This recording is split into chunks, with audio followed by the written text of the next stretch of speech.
Beyond his gaze, beyond his world, he looks for someone. Someone who once upon a time he could catch. Someone he could hold. The winds of fate blew her away from his grasp. Now, he waits for the spring to come once, so that he could meet the cherry blossom again. However, will he be able to catch that lost sakura leaf, even though it falls at 5 centimeters per second? Witness Takaki Tono's journey that spans across 13 years, where he still longs for his childhood friend, Akari Shinohara, a friendship that blossomed out of similar interests and personality. Watch Takaki and Akari grow close to each other. Even when Akari moves to another city following their elementary school, they continue to write letters to each other as they try to keep their friendship intact. But now, with Takaki about to drift further apart from her, he wants to meet Akari one last time. He wants to confess his feelings to her. Throughout his journey, he's anxious, he's nervous. Every minute of anticipation feels like eternity to him as he rides his way through an incoming snowstorm.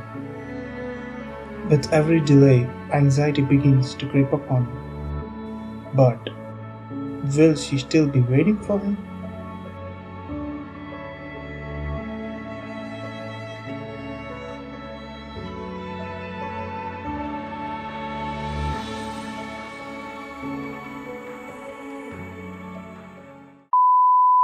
As they finally meet, they have their moment. They walk through the snow-clad wilderness as far as they could see. And then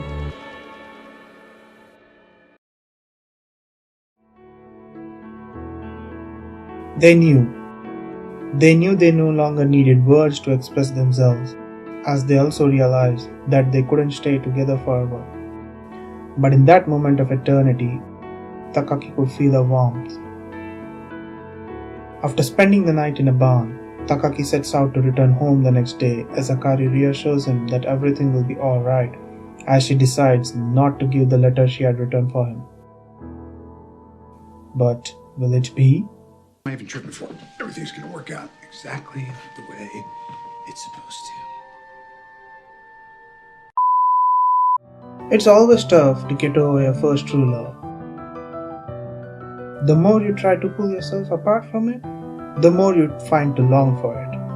You witness yourself becoming a slave to your past, to your fantasy, as Takaki throughout his senior high school life is completely oblivious to his classmate Kanae Sumida's feelings, as she desperately wants to confess her love for him but never finds the courage to muster it. When she finally decides to, she realizes that he is looking for something far beyond, something she could never offer him. She decides to keep these feelings to herself, and she always believes that she'll always love him. भूतिया को भूतिया तो बोलेंगे, भूतिया थोड़ी बोलेंगे. Even through his work life, he found he was no farther along than he was in his past, as he decides to quit his job and ghost his current girlfriend. Even she leaves him realizing the same thing that Kanae did. Akari, on the other hand, is about to get married. She, however, finds the letter she had written for Takaki years ago. As the spring comes close, they relive the last meeting they ever had in their dreams. Going off script, one of the things I envy about girls is the ability to grieve off their feelings fairly quickly and move on.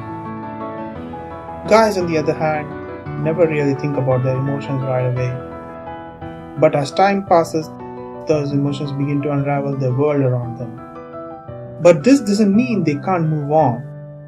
In the end, I would like to say that it's alright to acknowledge your love, it's alright to feel your emotions, but it's never okay to remain rooted to the past.